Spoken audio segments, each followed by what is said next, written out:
मेरे पापा ने जिंदगी भर अच्छे काम किए तभी मैं आपके सामने सेफ बैठी हूँ। मुझे मारने की कोशिश की थी। मसान साहब को ना ड्रैग करें, उनकी कहानी नहीं है, ये उनकी बेटी की कहानी है और बेटी लड़ रही है उनके कई सालों के जाने के बाद। तो जैसे मेरे साथ रेप हुआ, मुझे मर्डर करने की कोशिश की, चाइल्ड मैरिज थी, मेरी प्रॉपर्टी ले ली गई, मेरी आइडेंटिटी छुपाई गई, फोर्सफुली मुझसे शादी की गई उस आदमी ने जो 8 टाइम मैरिड था। मेरे से पहले 4 बार शादीशुदा था, मेरे बाद उसने 3 शादी और की। कि जो इंसान ने इतना क्राइम किया, एक बच्ची को रेप किया, एक बच्ची को मरने के लिए छोड़ दिया, जब मुझे घर से निकाल दिया था मरने के लिए, तब तो मेरा कोई साथ ही नहीं था। 13 में मैंने जब केस डाला था, मेरी मम्मी को गायब कर दिया, दूरदर्शन में दिखाया गया उनकी फोटो कि सोना जी गायब हैं और बेटी लड़ रही है उनके कई सालों के जाने के बाद।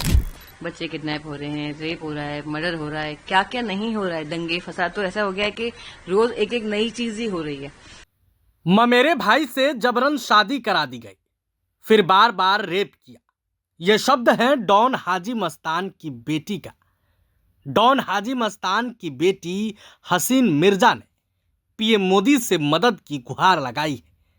आखिर ऐसा क्या हो गया कि डॉन की बेटी को पीएम मोदी के सामने गुहार लगानी पड़ी? इस वीडियो में डॉन की बेटी हसीन मिर्जा का पूरा बयान है, आप ये पूरा वीडियो देखिए। अस्सलाम वालेकुम, नमस्ते, जय हिंद। पहली बात तो मुझे बहुत बुरा लगता है जब पापा को इस तरीके से बुलाया जाता है अंडरवर्ल्ड डॉन, क्योंकि उस तरीके से हेडलाइन आती है। तो ये मेरे पापा की तो अच्छा, ऑफकोर्स मैं उनकी बेटी हूं तो नाम लिया जाता है, लेकिन कई जगह मैंने देखा है कि लोग कैसे कमेंट करते हैं, क्योंकि मैं बेटी बाद में हूं, पहले वो हाजी मस्तान है। मैं भी उनको फॉलो करती हूँ, उनके एथिक्स जो भी हैं, जिस तरीके से वो थे।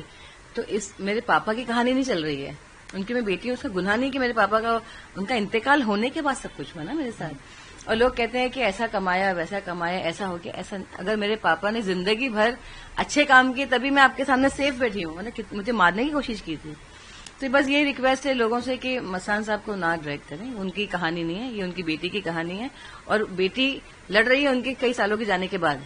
उनके 2 साल के बाद तो उनके इंतकाल के बाद शादी हुई और अब से लड़ रही हूँ, मेरी लड़ाई है। तो ये रिक्वेस्ट है। और हाँ, जैसे आपने कहा कि अमित शाह जी और मोदी जी को मैंने जो रिक्वेस्ट किया है, द थिंग इज लाइक आप खुद देख रहे हैं, आए दिन गए बच्चे किडनैप हो रहे हैं, रेप हो रहा है, मर्डर हो रहा है, क्या क्या नहीं हो रहा है, दंगे फसाद तो ऐसा हो गया है कि रोज एक एक नई चीज ही हो रही है। तो जैसे मेरे साथ रेप हुआ, मुझे मर्डर करने की कोशिश की, चाइल्ड मैरिज थी, मेरी प्रॉपर्टी ले ली गई। तो मेरा ये कहना था, सिर्फ मेरे लिए नहीं, मैंने हर कोई जनता के लिए, पूरे देश के लिए कहा है कि लॉ स्ट्रिक्ट होगा तो लोग क्राइम करने से पहले डरेंगे कि भाई इसका ये नतीजा होने वाला है। तो लॉ शुड बी स्ट्रिक्ट। और हाँ, मुझे जैसे मैं सबके लिए बात कर रही हूँ, तो मेरा केस है तो ऑफकोर्स मैं अपने लिए कहना चाहूंगी। जैसे मैंने कहा कि फोर्सफुली मुझसे शादी की गई उस आदमी ने जो 8 टाइम मैरिड था। मेरे से पहले 4 बार शादीशुदा था, मेरे बाद उसने 3 शादी और की। मेरे मामा के लड़के हैं, मामा का इंतकाल हो गया तो वो हमारे घर पे ही थे। उसका नाम नासिर हुसैन शेख है।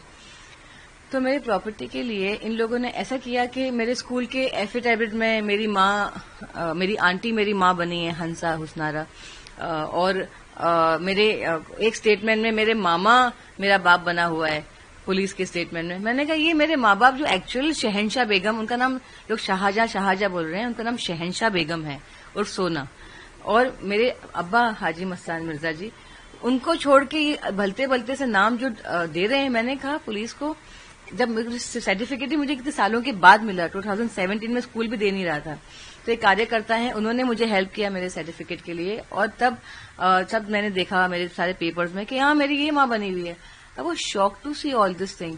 क्योंकि डॉक्यूमेंट सर्टिफिकेट मुझे मिल गया था, लेकिन ये सब एफिडेविट ये सब मेरे पास थे नहीं। आई वाज लाइक ये सब क्या है स्टोरी। और अभी क्या है कि द थिंग इज, जैसे मैंने कहा, आप पूछ रहे हैं, तो मैं चाहती हूँ कि जो इंसान ने इतना क्राइम किया, एक बच्ची को रेप किया, एक बच्ची को मरने के लिए छोड़ दिया। लोग कहते हैं, पुलिस भी मुझे कहती है, इतने साल आप क्या कर रहे थे? अब अरे आज मैं इतनी बड़ी हो गई हूँ, कोई मेरा साथ नहीं दे रहा, तब तो मैं बच्ची थी। और जब मुझे घर से निकाल दिया था मरने के लिए, तब तो मेरा कोई साथ ही नहीं था। 13 में मैंने जब केस डाला था, मेरी मम्मी को गायब कर दिया, दूरदर्शन में दिखाया गया उनकी फोटो कि सोना जी गायब हैं। आप यकीन मानिए, उनको मिलने के बाद मुझे ऐसा लगा कि ये जिंदा है कि मर चुकी है। सवाल ये आता है कि इतने दिनों के बाद आपने वीडियो डालना होता है, घटना कब की है और अभी मैं 1996 की घटना है, 94 में इंतकाल हो गया था अब्बा का। तो घटना ये कि उसने प्रॉपर्टी के लिए try to rape me, then उसने फोर्सफुली शादी की, मम्मी को कह करके already we had sexual relationship. The thing is like कि आप उस वक्त देखो, औरतें आपको पता है अकेली औरत थी, पूरा खानदान उनके सर पे चढ़ा हुआ है, क्या हो गया, ये क्या हो गया।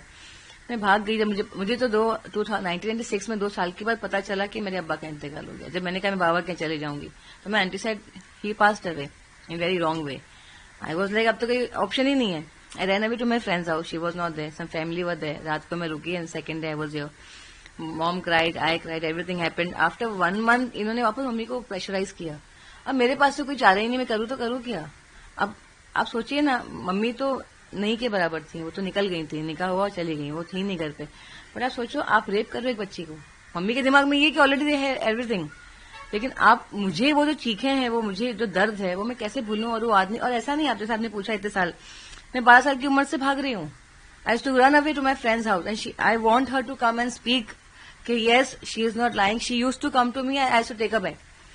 फिर उसके बाद I went to my ex husband friends house, twice I been, वो भी इतने सालों के बाद। ऐसा नहीं कि जैसे बड़ी होने तक मैं भाग रही थी कि मुझे मारने की कोशिश कर रहे, मैंने बाल निकाल दिए थे। वो सब दोस्त आके बोलते क्यों नहीं है कि मैं इतने न्यूज चैनल पे चल रहा है मेरा, they have to come and speak.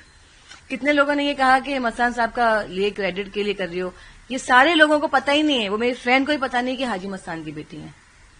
मैंने तो कभी बोला नहीं, और जो भी लोगों के पास में रही हूं, नो बडी नो कि हु एम आई, मैंने बोला ही नहीं कभी। अब्बा की इज्जत का सवाल है।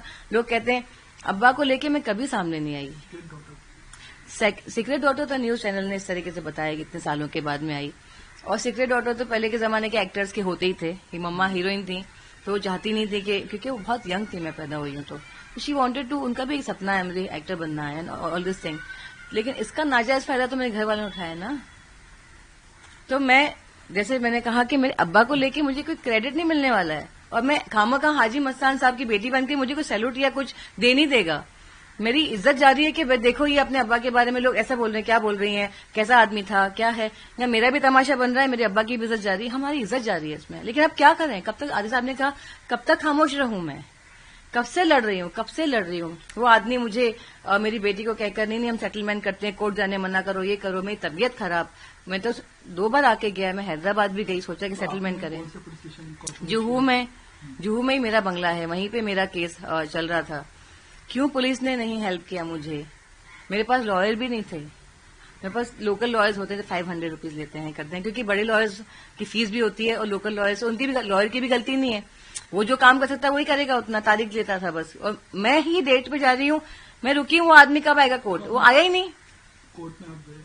मैं गई हूँ 2016 तक, बैक टू बैक कोर्ट गई, फिर मेरी तबीयत खराब होने लग गई, मुझे टाइफाइड हो गया था। जैसे आपने कहा सुसाइड अटेम्प्ट, मैंने सुसाइड अटेम्प्ट फर्स्ट टाइम किया था जब इसने मुझे डिवोर्स दिया इन 2010। फिर उसके बाद मैंने सेकंड किया सुसाइड अटेम्प्ट मेरी मम्मी के इंतकाल के 2-3 महीने बाद। कुछ ऐसा मसला हो गया था कि मैं वो ले नहीं पा रही थी, और फिर मैंने अभी 2 साल पहले सुसाइड अटेम्प्ट किया, but because he was not ready to settlement करने को तैयार नहीं है। और उसने तो ये बात तो कहने की डर लगा कि क्योंकि मेरा केस बंद नहीं हुआ तब तक, अभी तो हैदराबाद चला गया। तो आप सोचो मैं कितना परेशान हो के, मतलब मैं ही ये सब करते रहूं। और मुझे एक बात समझ में नहीं आती है कि कोर्ट में तो हम पिस जाते हैं, तो मेरे लॉ स्ट्रिक्ट करने का सर, हम जिंदगी निकल जाती है हमारी सबकी कोर्ट में। कुछ ऐसा लॉ बनाए कि इनको सजा ऑन द स्पॉट मिले, क्योंकि कहाँ से लाए सबूत, क्या करें आप बताएं।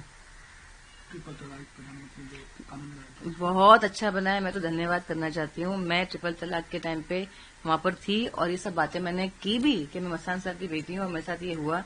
और हमने बहुत कोशिश की, पूरी जी जान लगा दिया कि ये जैसे हमारे इस्लाम में ये इसका मिसयूज हो रहा था, ऐसा नहीं होती तलाक इतनी गंदी तरीके से। मैंने कहा क्या तमाशा बना रखा है। लेकिन मोदी जी ने इस तरीके से वो जो पास करवाया बिल, और सारी औरतों की दुआएं हैं कि उन्होंने ये चीज से लोगों को एक छुटकारा दिलाया मुसीबत से, ट्रिपल तलाक के। तो अभी आप क्या मांग सरकार से या पुलिस से क्या मांग करना चाह रहे हैं, और किस लड़ाई है आपकी? मैं यही मांग करना चाहती हूँ कि मेरे मामा को मेरे एक्स हस्बैंड को, मामा असगर हुसैन, नासिर हुसैन, इनको अरेस्ट किया जाए, क्योंकि इनके पास मेरी प्रॉपर्टी है, इनके पास मेरा बर्थ सर्टिफिकेट है। इन लोगों, इस आदमी ने मेरी जिंदगी खराब कर दी। एक इंसान की जिंदगी आप खराब कर रहे हो। मैं आज भी वो मेंटली ट्रॉमा से निकल नहीं पाती हूँ। मुझे क्या डिस्टर्बेंस है मेरे डॉक्टर्स बताएंगे आपको। मेरे डॉक्टर्स हैं कि भाई मेरे पास रिपोर्ट्स है कि मैं कितनी डिप्रेशन में थी। मतलब आप कैसे निकलोगे, एक बच्चा कैसे निकलेगा कि आप कर क्या रहे हो। और मुझे ट्रिपल तलाक का आपने जो कहा, ट्रिपल तलाक, मुझे भी ट्रिपल तलाक दी स्लम में जाके रात के 11 बजे। तलाक मैं कहाँ जाऊं। मुझे ये एलिगेशन भी लोग लगा रहे हैं प्रॉपर्टी के लिए ऐसा कर रही हैं, तो ट्रिपल तलाक दे दी मुझे तो प्रॉपर्टी के तो कब से लड़ना चाहिए था मुझे। मेरा ही पैसा है, मैं क्यों लड़ूं अपनी प्रॉपर्टी के लिए। मैं तो मांग रही हूँ give my money back, give my house back. आप घुसे हुए हो चोर की तरह। हसीन मस्तान में चाहिए लड़ाई आपकी आइडेंटिटी से। आइडेंटिटी भी ले ली गई। आप बताइए कितना क्राइम है किसी की आइडेंटिटी लेना, 12 साल में शादी करना, उसको बच्चे पैदा करके मारने की कोशिश करना, घर से फेंक देना, ट्रिपल तलाक देके कुछ भी नहीं देना। 12 साल की लड़की शादी करके आप 19 साल लिख रहे हो। मेरे स्कूल के बच्चे भी तो है ना, हम एक साथ में पढ़े हैं। तो आप सोचिए इतने सारे क्राइम के बाद वो आदमी और क्रिमिनल कैसे, वो रेपिस्ट है, क्रिमिनल है, इतने बड़े क्राइम की वो आदमी। लोगों ने कहा, मैं बोलना चाहूंगी क्योंकि देखती हूँ मैं कमेंट, लोग लिखते हैं अरे ये मुसलमान, कभी कोई मुसलमान गलती करता है तो अरे ये मुसलमान, कोई हिंदू गलती करता है अरे ये हिंदू, कोई भी रिलीजन को ले आते हैं। मैं सबसे कहना चाहूंगी जो चाहे वो हिंदू हो मुसलमान, अगर वो ऐसी गलती करता है उसका कोई धर्म नहीं है, वो हैवान शैतान है। टेररिस्ट क्यों बोलते हैं हम, टेररिस्ट का कोई धर्म नहीं होता। तो वैसे ही शैतान और हैवान, रेपिस्ट, क्रिमिनल क्यों नाम दिया है। आप धर्म को मत लाइए, धर्म से क्या लेना देना। जो वाकई में मुसलमान है, वाकई में हिंदू है, वो कभी ऐसी हरकत नहीं करेगा। शैतान करते हैं ऐसी हरकतें। कोई करता है कि अच्छा इंसान करता है जो वाकई में मानता है ऊपर वाले को, रेप करना, किसी का प्रॉपर्टी लेना, मर्डर करना। तो ये सब भी मैं लोगों को देखती हूँ। एक मेरा मसला चल रहा है, एक औरत यहाँ आपसे कह रही है हेल्प मी, मेरी मदद करो, मेरे साथ क्या हुआ है, मैं उस ट्रॉमा से निकलना चाहती हूँ, हेल्प मी। हेल्प करने की जगह कुछ और ही बात करना शुरू कर देते हो। तो आप बताइए औरत जाए कहाँ। औरत छोड़ी, कोई आदमी भी अगर अपनी आप बीती बताए तो ऐसी कमेंट के बाद लोग सोचते हैं क्या करना है, तमाशे बना रहे हैं आप। तो मैं रोऊं तो कहाँ रोऊं, आप तमाशे पे तमाशा, तमाशे पे तमाशा क्या लगा रखा है। इंसाफ नहीं रह जाएगा एक कोने में, वो न्यूज बन के रह जाएगा जिंदगी भर के लिए। फिर आप बोलेंगे इतने साल आप क्या कर रही थी, एक क्वेश्चन मार्क हो जाता है। फिर आखिर में क्या मांग करना चाहिए सरकार से, पुलिस से, क्या समझता है आपकी आइडेंटिटी के लिए आप? मैं तो सरकार से ये कहना चाहूंगी, सर जो लोग जैसे मैं हूं और भी लोग अगर आपके सामने आ रहे हैं तो हमारी आवाज आप तक अगर पहुंचती है, तो जो केसेस आ रहे हैं सर प्लीज हमें हेल्प कीजिए। क्योंकि आज के हमारे देश के प्रधानमंत्री श्री नरेंद्र मोदी जी हैं, अमित शाह जी होम मिनिस्टर जी हैं, तो हम किसके पास जाएं। मैं किसके पास मांग लगाऊंगी, जो देश चला रहे हैं उनको ही कहूंगी ना। और अगर उस पर तवज्जो दिया ही नहीं जाएगा कि कितने केसेस हो रहे हैं, लॉ स्ट्रिक्ट नहीं किया जाएगा, तो हम न्यूज बन के तमाशा बन के रह जाएंगे। तो मेरी यही मांग है कि अब मेरा कोर्ट में री ओपन हो रहा है केस, तो मुझे हेल्प चाहिए पुलिस। क्योंकि पुलिस क्या करती है आपको पता है कि नहीं आप कोर्ट से आइए, ये करिए, इतना कुछ करें, पावर दें पुलिस को कि भाई वो उठा के लेकर आए इनको। कोर्ट का तो मसला चलता रहेगा, बट उठा के लाके पूछताछ करें। और जो भी आपको लगता है कि क्रिमिनल के साथ क्या होना चाहिए सर, आप लोग कीजिए। ये मेरी मांग है उनसे। मैं तो 10 साल की थी ना जब उनका इंतकाल हुआ। तो पापा के साथ तो मेरी बहुत खूबसूरत यादें हैं, एक बच्चे एक बाप की क्या होती है। तो मुझे ऐसा लगता है कि मैं बहुत खुशनसीब हूं कि मैं अपने पापा के साथ, मतलब मुझे ऐसा लगा कि मेरी जिंदगी में सब कुछ मुझे हासिल हो गया है। उनको देखने के बाद मुझे इतने अच्छा इंसान, तो मेरे पापा होने से पहले जैसे मैं बड़ी होती गई तो उनकी जो अच्छाई थी वो मुझे ऐसा लगा कि इतना अच्छा भी कोई हो सकता है। किसी ने मुझे पूछा कि आप किसी में आपके पापा को इस तरीके, मैंने कहा कोई पैदा ही नहीं हो सकता। क्योंकि मेरे अगर पापा होते, अगर ये केस मेरा केस अगर मेरे पापा के पास जाता, being someone else, on the spot इंसाफ होता। बट पापा रहे ही नहीं। और मैं ये कहना चाहूंगी बहुत खूबसूरत यादें हैं मेरे पापा के साथ। वो तो मैं वो बाद में बात करूंगी, अभी तो ये मेरे मसले की बात है नरेंद्र मोदी जी और अमित शाह जी से। तो पहले ये तो इससे तो निकलूं मैं, वो एक अलग ही कहानी है मेरी और उनकी बीच की। हाँ, मैं एक और चीज कहना चाहूंगी कि ANI न्यूज चैनल ने मेरे पापा को बहुत साल पहले मैंने देखा था अभी, तो उन्होंने इंटरव्यू किया था और मैंने कमेंट भी लिखा था मुझे करना है इंटरव्यू, क्योंकि मेरे जो हालात थे जो हो रहे हैं अब तो। लेकिन देखिए आप लोग आए और भी चैनल्स आए, लेकिन आप लोग आए। प्रभातखबर.com